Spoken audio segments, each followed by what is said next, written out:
I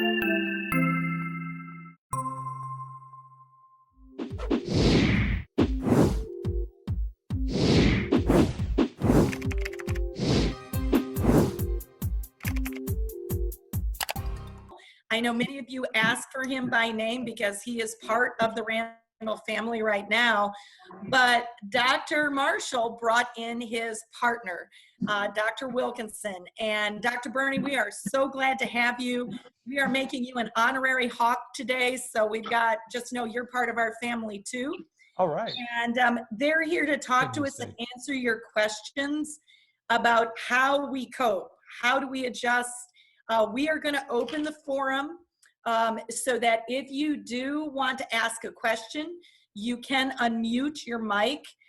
If it gets too much, we'll go to a chat bar. But right now, given that we're at 20, I think we can do this.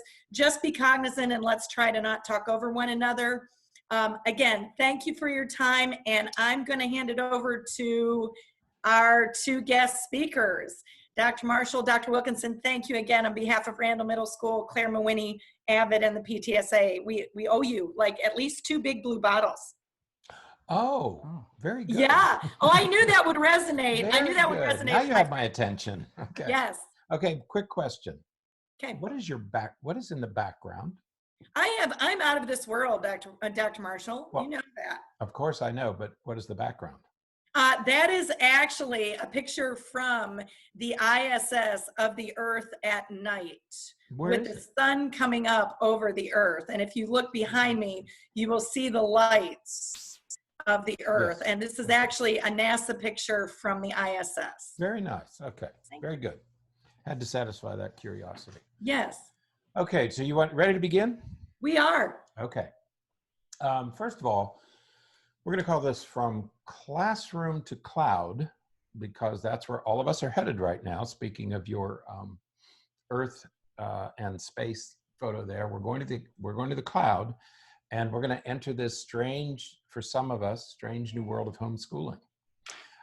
What we've done here is we're going to divide this into 2 parts. One is there are some general considerations that I think all of us should make as we quarantine, isolate, that I think anybody should do during this time, especially families with children, okay? After we've done that, after we've talked about some general considerations, then we'll talk about some specific things that we recommend that you implement during the homeschooling process, okay? You with us? Yes, we're here. Okay. First of all, well, let's first say, this is new for everybody. You know, what is amazing, and what I really want to make sure that we commend not just parents, but parents and students and teachers and everyone in trying to make this shift, because we're going from a brick and mortar students at the school every morning at the same time, they're leaving every afternoon at the same time. Teachers, we know how to do our planning, and we know how to do our preparations and everything for the day. And all of that changes. And so some of these general considerations is going to be really to help make this adjustment to this brand new forum that none of us really have anticipated before. Right. Most of it, I would guess at least 95 to 98% of the students have never been homeschooled before. And now here we're going to be doing this for into the foreseeable future is what I keep hearing. And teachers, you didn't sign up to be homeschool teachers. And so, this is a big change, a big adjustment for everybody. And so it's going to be important that we consider some of these things as we're making this shift. So. Right. Okay. Now under general considerations, and this is going to be the first item under general considerations and also homeschooling considerations, and that is to maintain a schedule. If you don't do anything else, maintain a schedule. One of the wonderful things that schools do is they keep all of us on a schedule, all right? They keep faculty, students, everybody gets put on this schedule. And you can't let go of that during this time. And when we talk about a schedule, what we have to maintain are the things that we advocate, we want everybody to maintain. And the first 3 are sleep, nutrition, and exercise. Right. Okay, you have to keep those three things going. When we see patients in our practice, if those three things aren't going well, that's our starting point. If you're not sleeping well, if you're not eating nutritious foods, and if you're not exercising, then that's going to throw everything else off. So you don't begin with pathology, you don't begin with a psychological problem, you begin with those three things. So during these strange times, you want to maintain that regular schedule. And so you begin with sleep, exercise, and nutrition.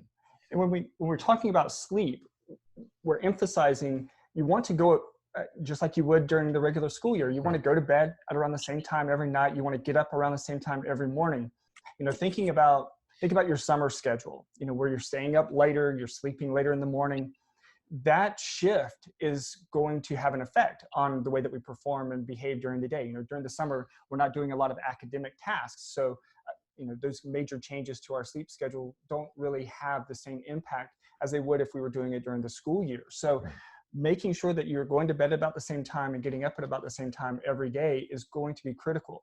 You know, one of the things we emphasize is really trying to do that 7 days a week. And a lot of people don't like to hear that, because we like to sleep in on the weekends, but your body wants to be consistent, and your body functions best when it's consistent. So whether it's Friday night or Monday night or whatever night, you want to get up at the same time in the morning, and you want to go to bed at about the same time every night. Yeah, our body likes rhythm. The biology of our species is we like these rhythms. We call them circadian rhythms. And we can't let go of that. We can't defy biology. And one of the things that our bodies want are a very regular schedule. We like these rhythms. And if you get out of those rhythms, things start to fall apart. You know, all of us say a cranky child is a difficult child. A tired child is a cranky child. So we already have, you know, the other problem we're having right now is that this whole thing happened when spring break happened. Right. And so kids, first of all, got to spring break, and they were automatically thrown off schedule because during spring break, they changed their sleep schedule. I see many middle schoolers right now, and those kids are already staying up until 2, 3, 4 o'clock in the morning playing video games because it's spring break. Right. Okay. Now we're going to homeschooling, and it's like an indefinite snow day. Up north, we used to have snow days. And so get back on that regular rhythm. That's the most important thing that you can do for your children right now. Right. And that goes hand in hand, if you think about it, with exercise. Right. You know, one of the things that parents will say, and even kids will say during spring break or during these different times, is they'll say, well, we don't go to bed at the same time because we're not as tired. You know, we've been doing different things throughout the day.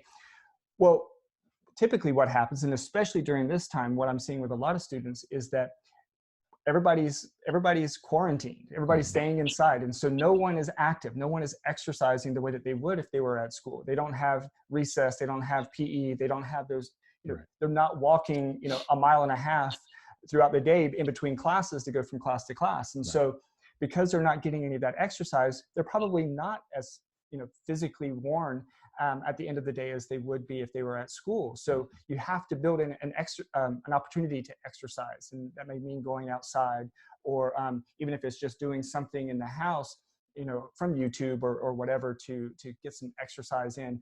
That's critical. Right. That's right. And de-stress. Right. Okay? You got to move around. Can I ask a question? Sure. Can I ask a question? Okay. While we're talking about schedules, one of the things that I found out, for those of you who don't know me, I'm Ms. Mawini. I'm principal at Randall.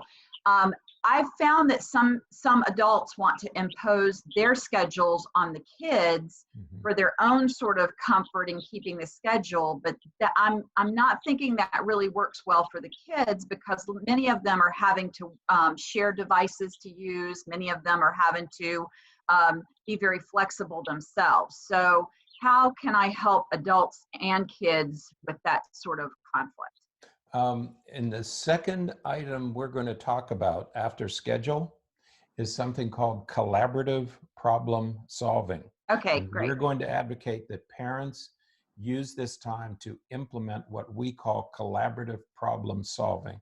Thank you. They're going to have to figure out, families are going to have to figure out what their schedule, so that it works for everybody. If parents impose this on their children, they're going to end up power struggles, and they're going to lose those power struggles. Yep, thank you. We're going to talk about collaborative problem solving thank you. in a second. Yeah. Okay, so the next thing is, so we have sleep, exercise, nutrition. You have to stay healthy, particularly with this infectious threat. So you have to eat good foods. Remember, this is not we don't want to end up gaining 10 or 20 pounds during this isolation period. So we have to eat nutritious foods and foods that don't keep us on the sofa when it's over. Yeah, if you go to the grocery store, you'll see there's interestingly there's lots of vegetables and fruits in the produce section, but the shelves are empty in all the processed foods. So be mindful of what you're feeding your kids, because they're going to be home much more often. So you're going to have to feed them more often because they're not at school to eat school lunches. And so be mindful of what they're eating. Yeah, there's a wonderful meme going around about a giraffe that looks like the Michelin tire man. He's all puffed out because it's post-corona weight gain. So make sure we don't do that, okay? Finally, there's work time and quiet time. Both need to be scheduled. One of the most important things that families are going to do is they're going to schedule work time, but there also has to be quiet time, because what you want to do is you want to minimize stimulation. If the TVs are on and the radios are on and the phones are on and the computers are on, that's a lot of stimulation for middle schoolers. So you want to build in quiet time during your day. Right. And for parents also, that quiet time could and really should include some time to unplug from all the news and all the reports, because you're going to be overwhelmed trying to monitor and keep up with what is the current status, how many cases are there now, is there anything new, what is it, 6 and 11 is when they're putting out the reports. And so everybody is glued to their devices or to the news to see what's the newest and most up-to-date information. And so taking a little bit of time every day, maybe periodically throughout the day, to just unplug from some of that, just to allow that nervous system to calm down just a little bit, so that you don't remain so overstimulated. Right. Get rid of the noise. Absolutely. Okay? Get rid of that background noise. Okay. So number 1 is a schedule. Number 2, implement collaborative problem solving. We would advise that you don't pressure, insist, and impose on your children. Absolutely. This is a good time. This is a perfect time to implement collaborative problem solving. You have to work out a schedule. You have to work out foods. You have to work out so many things. And this is a perfect time for you to sit with your children and have them generate some of these solutions, about bedtime, about when do they get up? When do they work? When is quiet time? These can be family decisions. This would be a great time to implement family meetings so that you sit down and work your problems out, but bring the children into the solutions. Right. If they're part of the solution, they're much more likely to implement and keep it. Okay. Right. If it's their decision, they're more likely to keep up with it and to implement it. If it's your decision, you're going to get into a power struggle with them. And that's what you want to avoid, is all the power struggles. Right. Bring them into the solution. Right. Yeah. If you think about the biggest debates and biggest arguments and biggest conflicts that we have in our homes, it's when our kids don't do what we tell them to do. Right. So the easiest way to bypass that is to sit down and say, hey, let's work out a schedule together and figure out, how we're going to work through all this and what are the consequences should those things not work.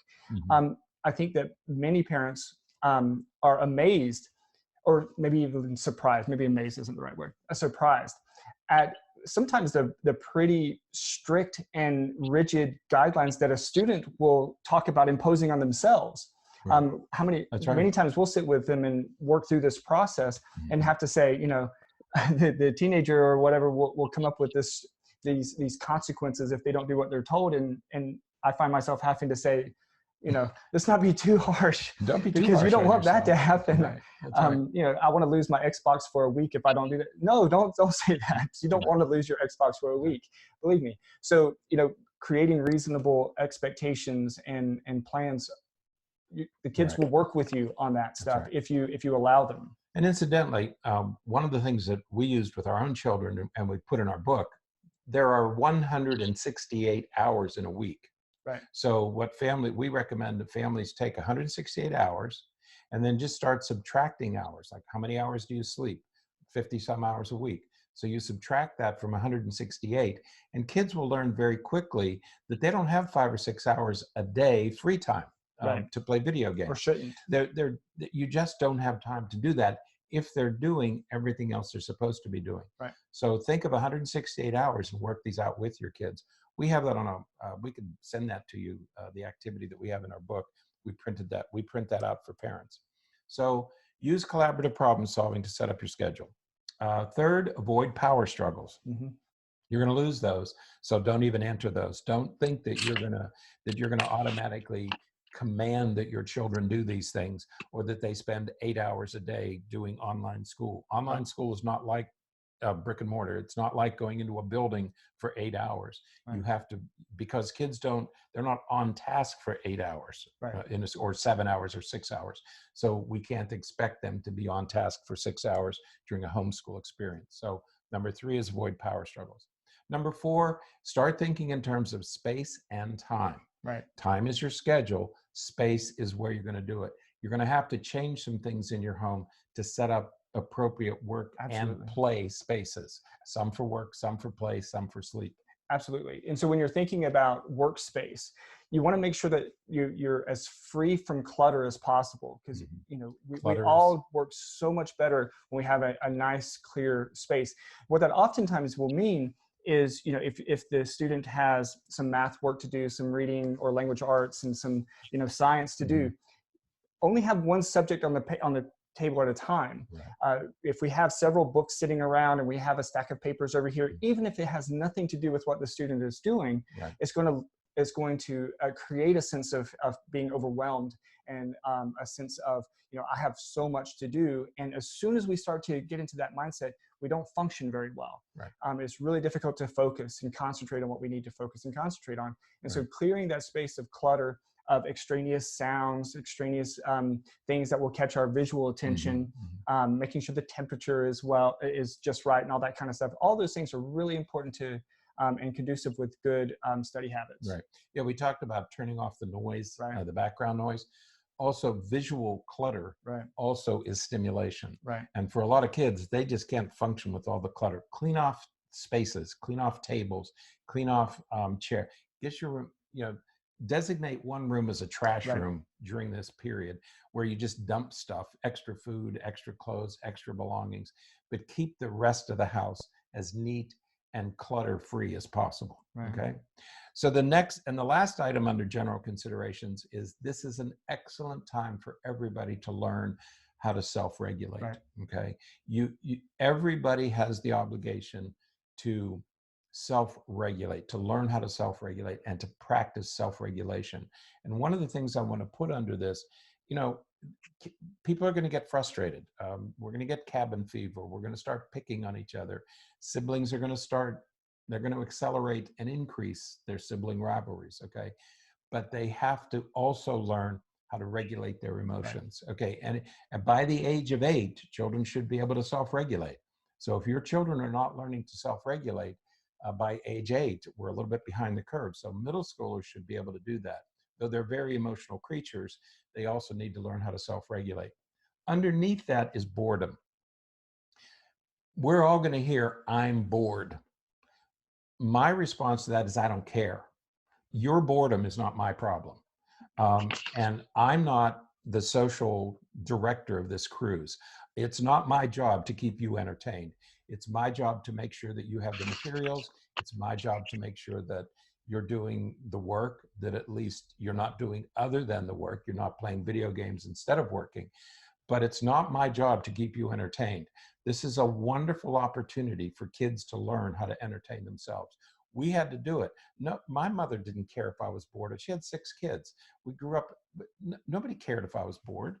I learned how to entertain myself. And this is a wonderful opportunity for kids to learn how to entertain themselves. Don't worry about their boredom. It's their problem, not yours. Right. Okay. Another thing that goes under self-regulation is yours as the parent's self-regulation. Right. You're going to get frustrated. You're going to get overwhelmed. You're going to, things aren't necessarily going to work the way that you want them to work.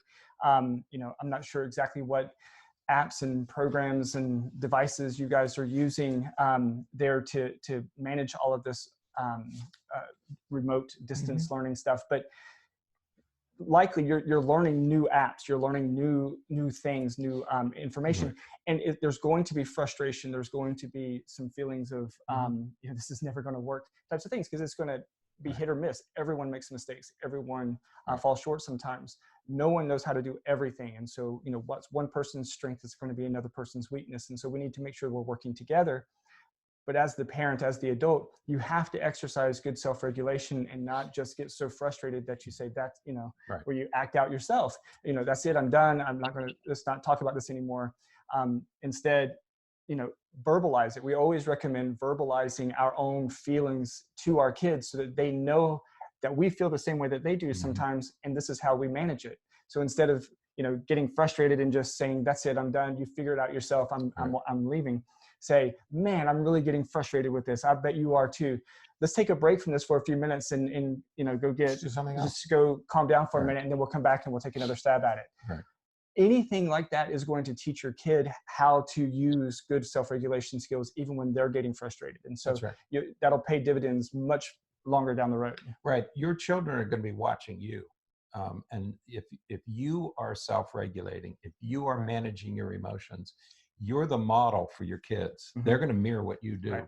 And the chances are, if you're getting short, if you're getting frustrated, if you're getting anxious, chances are your kids are too. So you get yourself under control. That wonderful example that it is always used on airplanes: put your mask on first and then deal with the kids. And this is a good thing to remember at this time.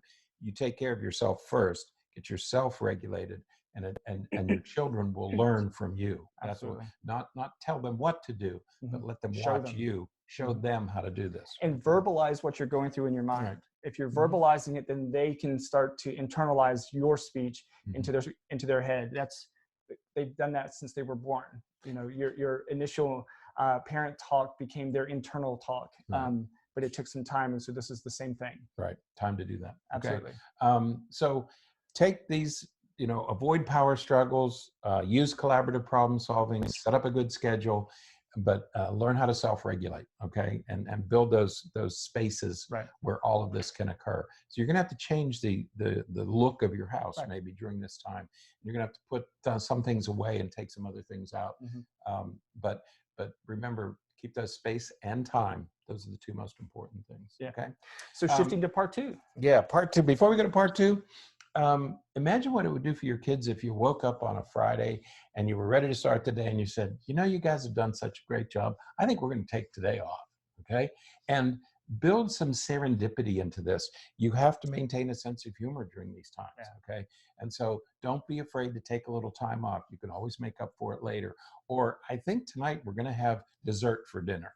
And, do something, introduce those things and keep things a little bit light, because there's going to be a lot of pressure. But let's ease up where we can, okay? So maintain that schedule, learn how to self-regulate, and build a little serendipity into it. Dessert is my favorite dinner. Dessert is good for dinner, right? Imagine if you were on the Titanic. Should have had dessert first. See? Homeschooling. Let's go to part two, okay? Homeschooling. What should we do for that? Guess where it starts? At the beginning. At the schedule. Scheduling. Okay, how do you homeschool? You build a schedule. There's two things to think about. Think about a macro schedule and a micro schedule. A macro schedule is, what does your whole week look like? Right. Okay, you got 7 days here. What is each of those days going to look like? Do they all look the same?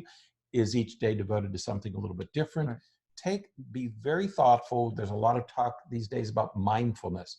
This is a wonderful time to be mindful of your weekly schedule. So take a look at each day, the whole week, decide what your week is going to look like, but decide that with your children.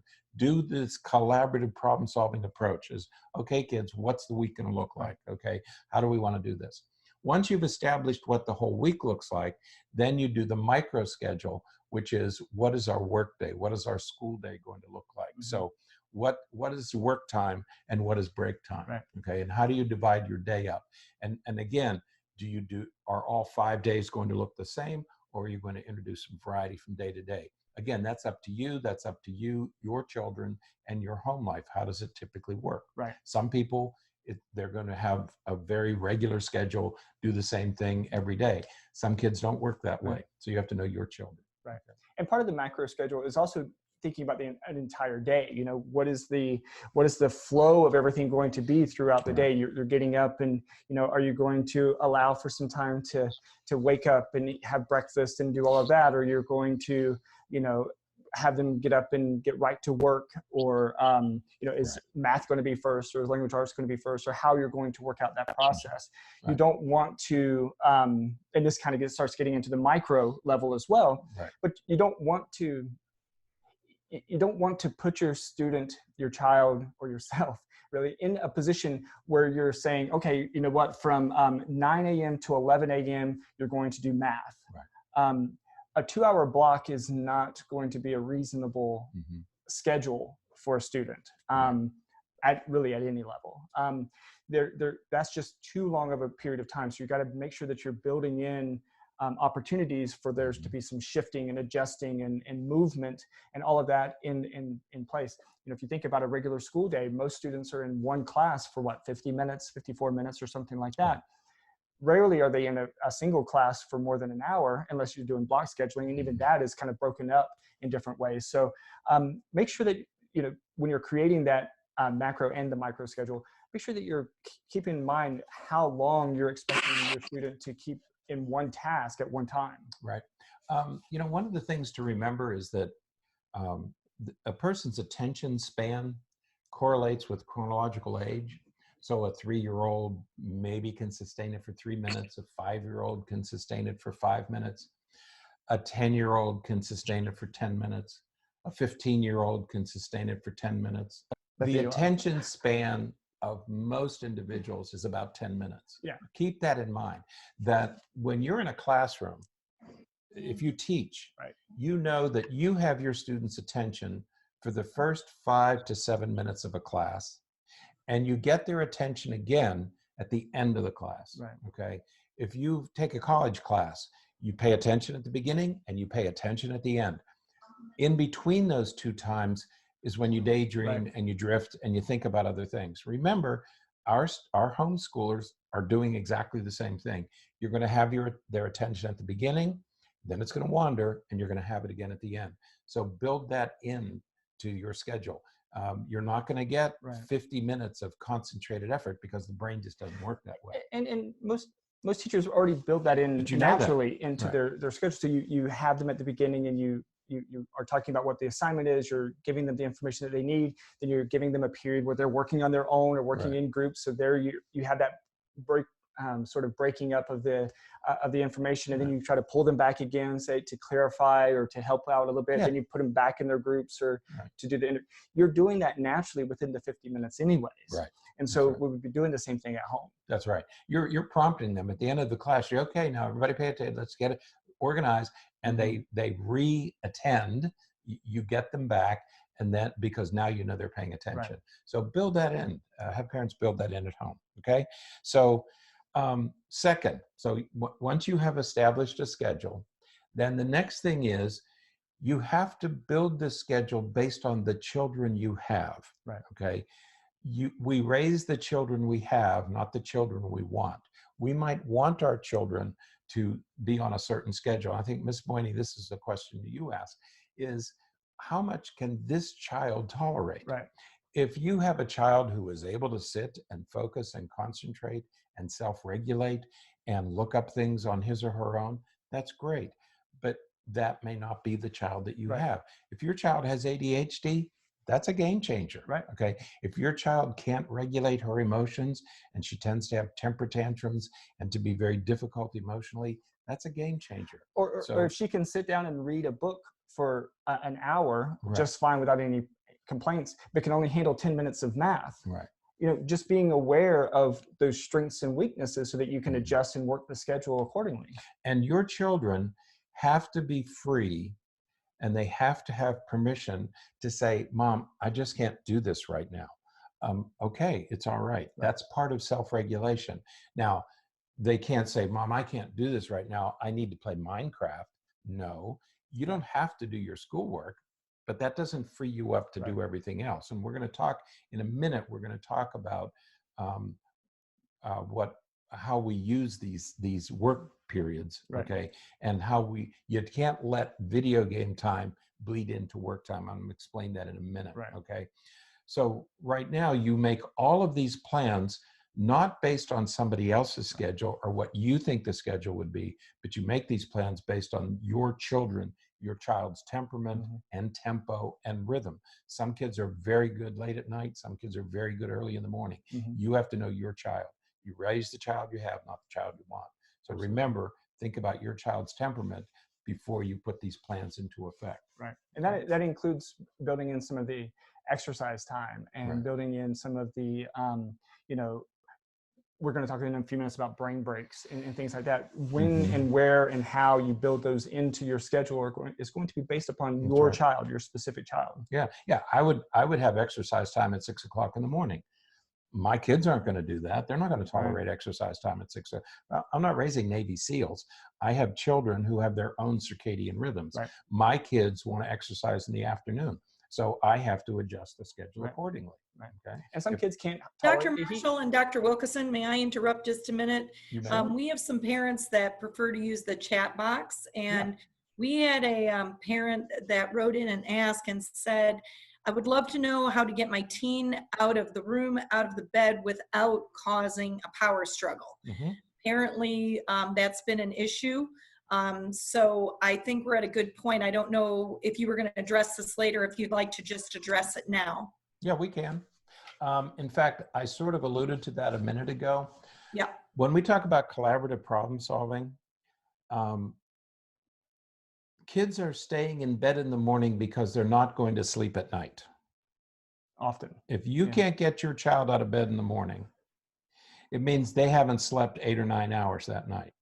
And if they haven't slept for 8 or 9 hours, it means that they're staying up doing something else. Even if you think they're asleep. You might think they're asleep, but they're not. If kids have slept 8 or 9 hours, they're ready to get up in the morning. If they're not ready to get up, they're not sleeping. Go ahead. That's one part. The other part is, as part of that collaborative problem solving, is sitting down with your teenager and saying, hey, look, this is what needs to be done today. Right. How do we get this done if you want to stay in bed until 10 o'clock in the morning? How will we get this done? So that means it's going to last until this late into the evening, or we're going to get it done at this time of the day. You know, working with them as part of building that schedule to say, all right, if this is what you're going to do, then this is what you have to do to meet these other expectations, these other demands that are on you. You know, certainly we start getting into other issues when the student doesn't agree that they need to accomplish those tasks for the day. Then we start getting into some other parental approaches and things like that you have to make because of, you know, that 168-hour rule. And so what are they using the rest of their time for? You know, if they're laying in bed playing video games or watching YouTube or Netflix or something like that, then we have to create rules that say, well, you know, this is what has to be done before those devices are available to you. So you arrange and create that schedule and those expectations based upon what needs to be accomplished. Okay. I'm going to slow things down a little bit here. I said earlier that if a child isn't getting up in the morning, it's because they're not sleeping adequately at night. For most teenagers, that means that they are up too late and they're probably on electronic devices. You're going to have to monitor that because these kids are going to think of this as vacation time. Right. And in vacation time, they can play as many games, YouTube, TikTok as they want. They can stay on their device as long as they want. Parents are going to have to monitor device use, and they do that in 2 ways. There isn't ever an electronic device that needs to go to bed with a child. Not a phone, not an iPad, not a computer, not a TV. You don't need your phone for music. You don't need your phone for an alarm clock. They want to keep these devices because they fully intend to use them at night. Children have too much free time. During the regular school day, regular school year, children have too much free time. They're not expected to help with dinner. They're not expected to do dishes. They're not expected to spend time with their family. So what they do is they take all of those activities and they use that for electronic, I call it electronic time. And when they can, they will steal time from other things in order to make time for electronics. And one of the things that they're willing to steal time from is sleep. They will happily give up sleep to be on their electronic devices. So during this time, parents have to make sure that children are sleeping on a regular schedule. Mm-hmm. And what's going to get in the way of that are their electronic devices. So they don't need their electronic devices in their bedrooms. They have to be kept, and if they have to be locked up in a safe or a locked drawer, then lock them up. They cannot take these devices with them to bed. If they do, they're going to have sleep deprivation or sleep interruption, one of the two. Right. So you're going to have to shut them down at night. There'll be plenty of time during the day to use their devices. That's called free time. That's put into your schedule. And if you use collaborative problem solving, most children will agree that this is free time, that this is when they get to do their devices, is during their free time. Right. Okay. And we can talk more about that. That's a little more, that takes a little more detail, a little more explanation than we have time for here. But if your children are not getting up in the morning, it's because they're not sleeping enough at night.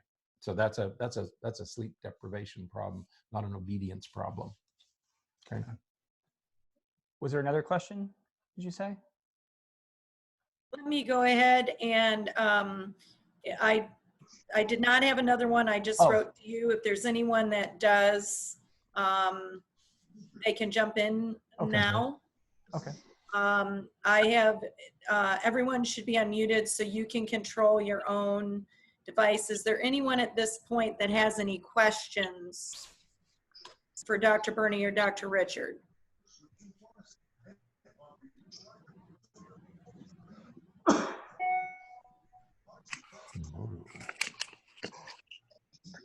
While we're waiting, Dr. Radner. Yes. While we're waiting, we're going to move on to the next item, which is stress. Perfect. That's the other thing. The other thing that's going to insinuate itself into the next month or 2 or 3 or 5 is increased stress levels. Absolutely. Okay. And you're going to have to learn, when we talk about self-regulation, we are all going to have to become masters of managing our stress. Okay. When it comes to homeschooling, let's not compete with each other to see who can do the best job. Okay. Let's forget about all that. We encourage each parent, do the best that you can, given your children, given your home, given your abilities, okay? Both your electronic abilities, your technical abilities, your computer abilities. There are households where every individual has a computer. Right. There are households where everybody has a cell phone, an iPad, and a computer. There are other households that has one computer. For everybody. Okay, so it's going to be different from family to family. So you do the best you can with the resources that you have. If you're not tech savvy, accept that. That's okay. Nobody is expected to be able to do all of this all the time. Right. And schools know that. Right. Number 2, how can you enjoy this? This is going to be a very stressful, very difficult time. So whatever plans you make, figure out how you can enjoy this time. You want to know what a ventilator It doesn't looks have like? to be a high stress time. Right. The stress is already there. So how can you make it a little less stressful? And what can you do to make it a little more enjoyable? It's a wonderful opportunity to get to know your kids. Well, right. So enjoy their presence. Right. It's an opportunity to, because of the relatively unstructured nature of it, because you get to build your own schedule and own structure for it. Because of that, it gives you the opportunity to really work to balance between the work that you have to do and the fun that you could potentially have. Exactly. And, we say fun as though, it's a vacation, but going out for a walk with your kid, or doing some things with your kid, because if you're both home, if you're both stuck at home, you might as well do things together. Recognizing that your teenager is going to want to do things on their own as well, but finding that balance between building that relationship with them and meeting the expectations that are from the school. Yeah, and I would advise all parents become Goldilocks during this time. What do you mean Goldilocks? Not too hot, not too cold, just right. Not too much, not too little, just right. So let's go for just right. Let's go for what's doable. Okay. Don't set the bar so high that you're bound to fail and frustrate everybody. Don't give your kids 2 or 3 weeks off completely. Let's get to let's get to some happy medium. So Richard and Berney, may I ask a question? I think it falls into what you just asked. I had another question in the chat bar that says, what is a reasonable, and I think this goes with the Goldilocks, what is a reasonable amount of video game time to build into a schedule, and when is the best time for it? Is it best to put it at the end of the day, or will this vary by child? I'm surprised it took 41 minutes to get to that question. We thought that'd be the first question. That's fantastic. Okay, we did it. So thank you, Jackie. All right. It's a great question, and it's something that we work with parents with all the time. And you know, before we start with it, we certainly have to recognize that it's going to be student-based, because every student is going to be a little bit different. But I think the main way that we think about it, and we present it to folks, is think about your brain being in a different mode. When you're at school, your brain is in school mode. Right. When you're at baseball, your brain is in baseball mode. When you're at when you're eating dinner, your brain is in dinner mode. But when you're playing video games, your brain is in video game mode.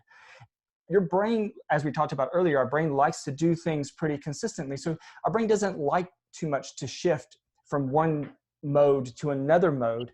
And it certainly doesn't like to do that really quickly. And so when you think about when you want to build in some of these video game times or some of these different breaks, you know, one of the things on our list to talk about are brain breaks. Well, one of the reasons you don't want to use video games or videos and things like that for a brain break is because they're supposed to be relatively short. Right. And if they're short, but you switch your brain from school mode to video game mode, it's not going to want to switch back.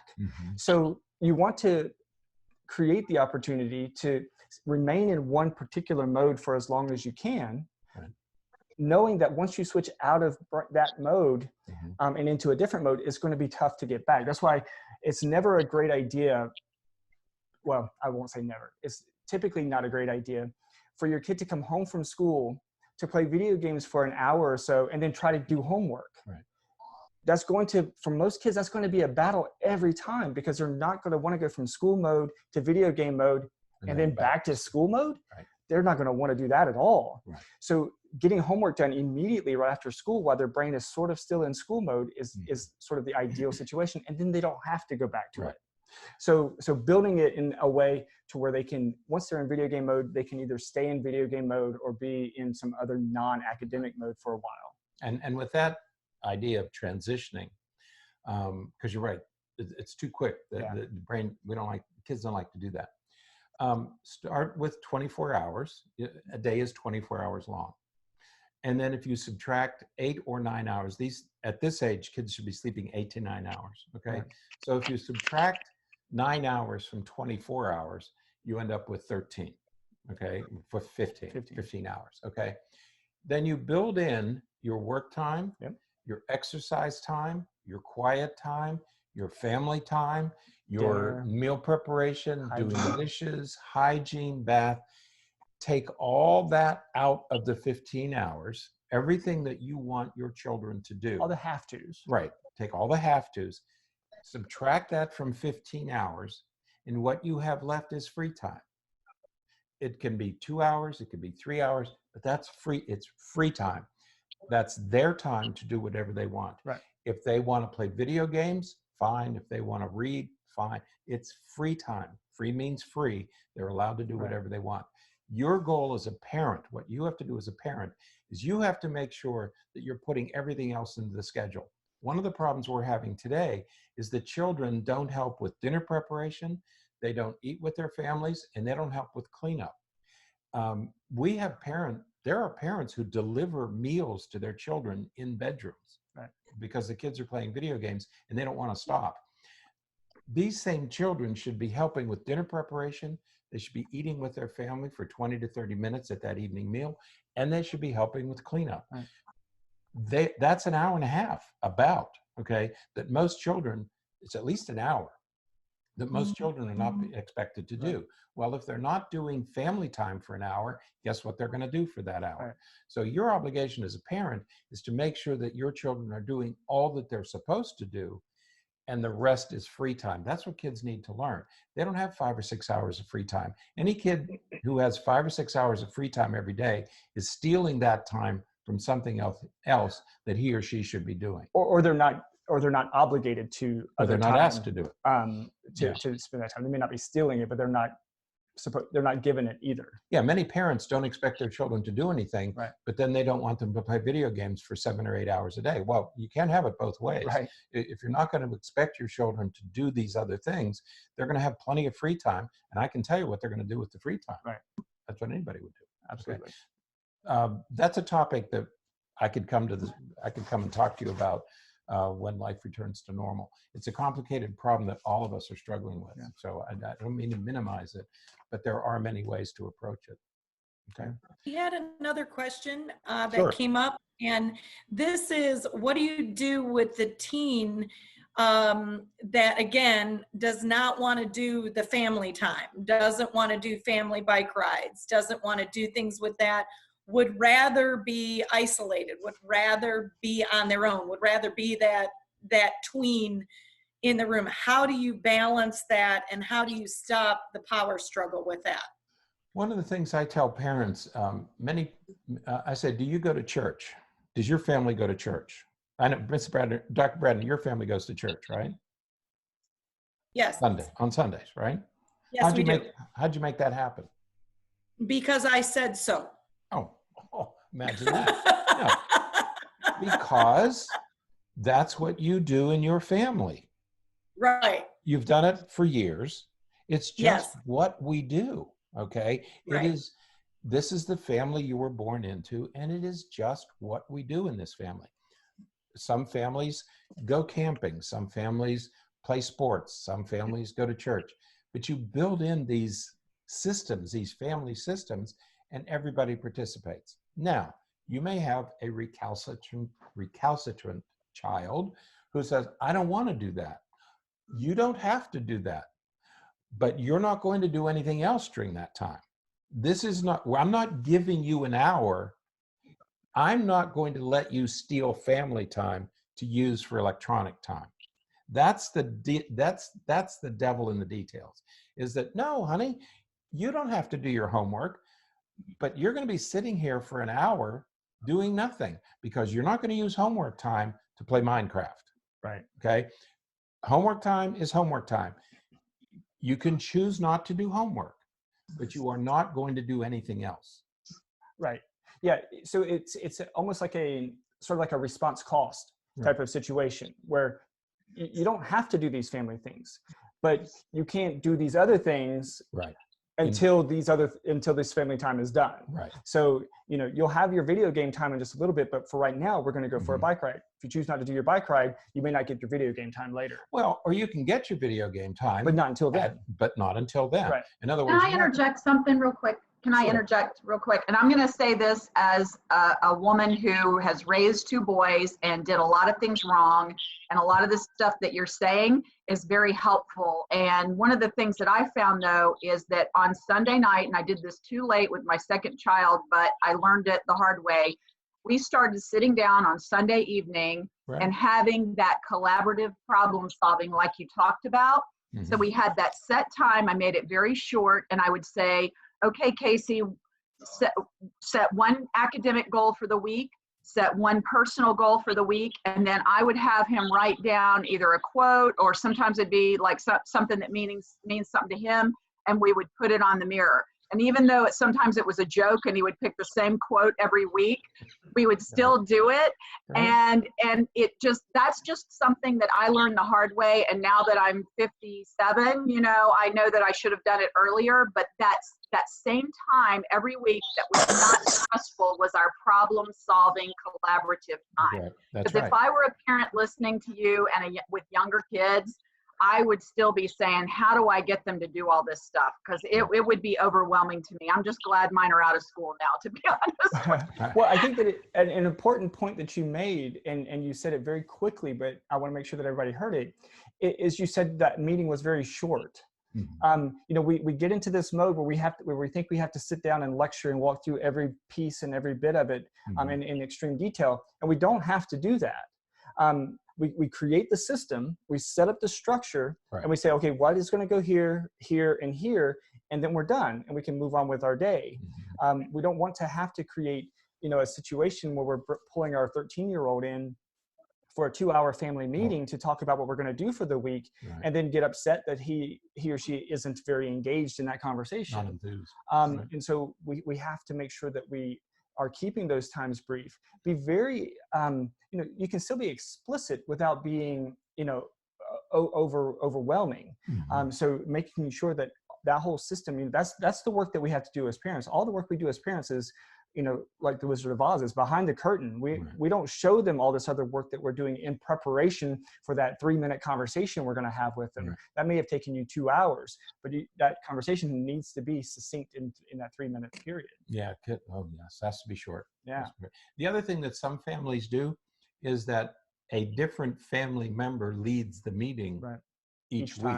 So you give the responsibility, and again, you're giving the responsibility to the children. They're much more likely to follow through. They're much more likely to comply. They'll buy in. They have to be invested. We can't just keep doing. We were talking the other day. Well, we'll talk about that another time. Stress. So we're getting into these stress relievers, right? Okay. Finally. Okay. Last point is minimize stimulation. Okay. Well, it's the unplugging that we talked about earlier. That's right. You need quiet time. There's a wonderful book called Getting to Calm.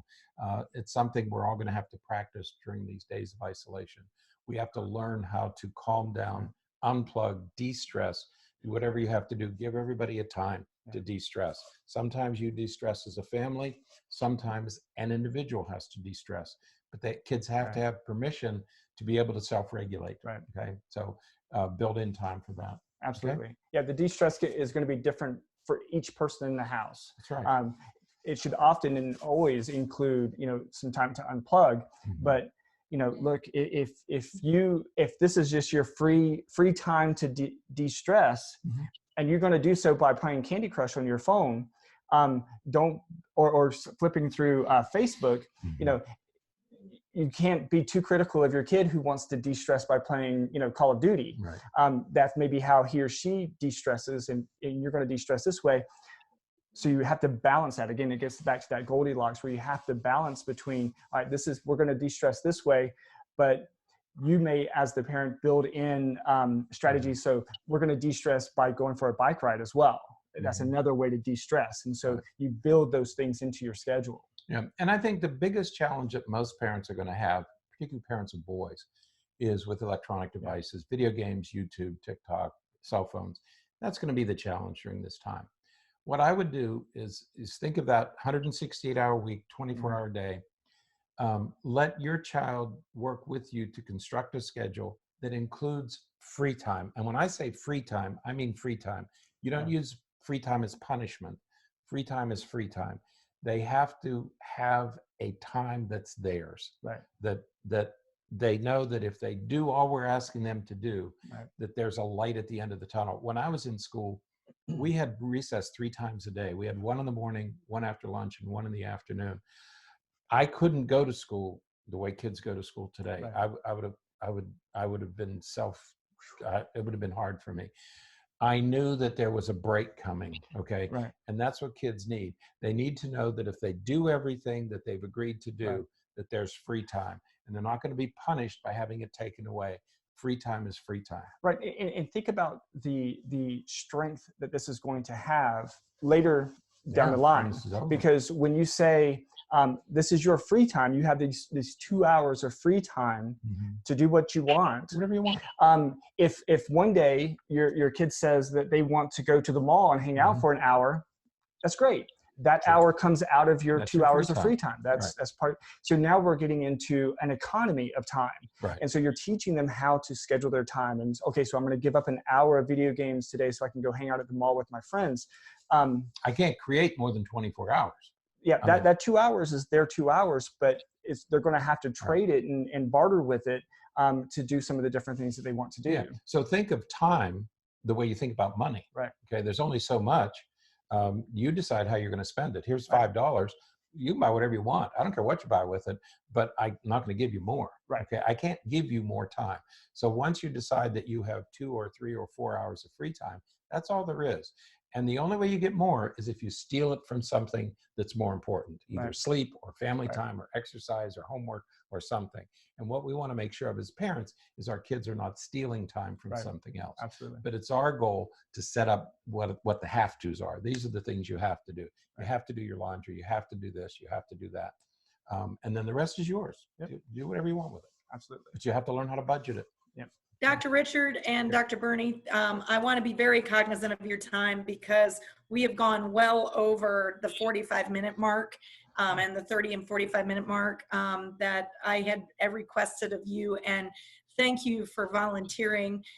I know, Dr. Berney, you had mentioned some links and some articles. If you want to just talk about those. And then if you will send them to me, or Richard, if you want to send them, I can actually put those links on the Randall parent page. Sure. And this will be available, and I can send this to you, Berney, so you can use this as well, because this has been great information, certainly for me as a teacher, but also as a parent of 4 and a son that has ADHD that Dr. Marshall knows very well. So I'm right in the boat. I'm rowing that boat with all of you. But anyway, I just wanted to catch any last minute questions before we wrap up in the next few minutes.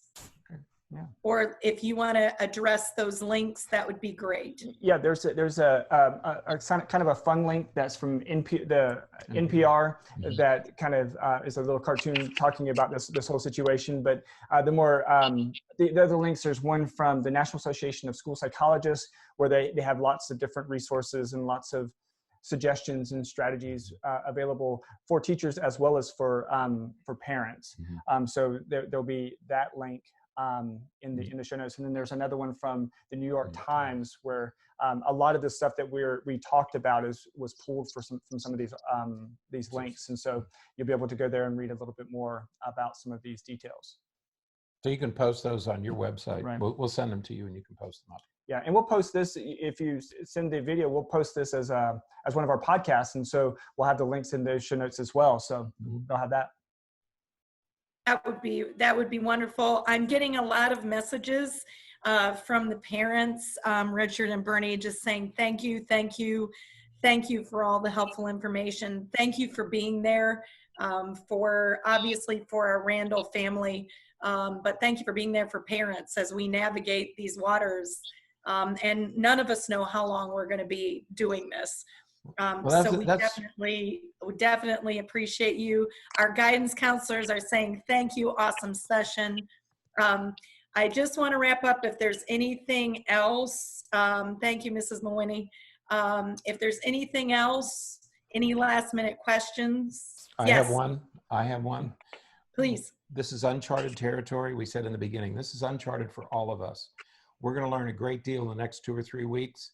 If you have other questions, let us know. We can come back and revisit all this stuff because things are going to happen that none of us can anticipate. And so we're going to be here.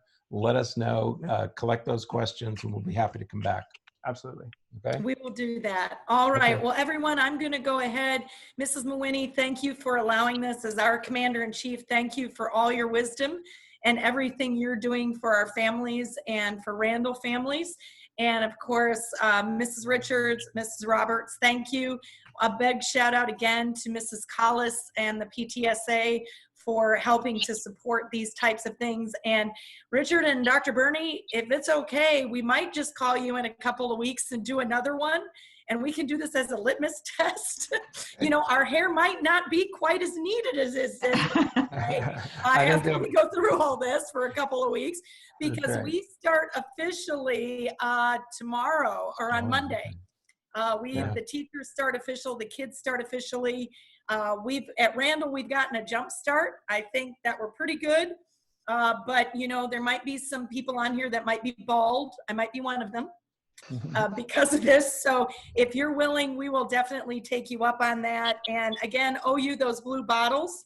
This is a good time for that. Okay. So I'll talk to Jen Collis about that. She's my connection for that. Okay. So anyway, Sounds good. thank you all for joining the next session. And maybe if you could just touch on this before we leave. I had one more question. How do we deal with quickly the loss of the contact with friends? Because a lot of our children are struggling with that lack of social contact. I think that and then we'll end it here. We'll end it with this.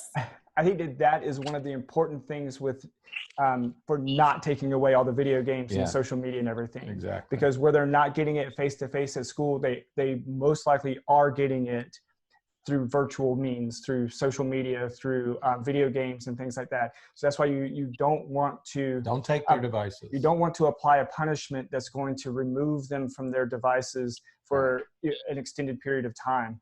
Because that is where they're going to get most of that social interaction. Mm-hmm. Yeah. May I add a caveat to that, but not at 11 o'clock at night.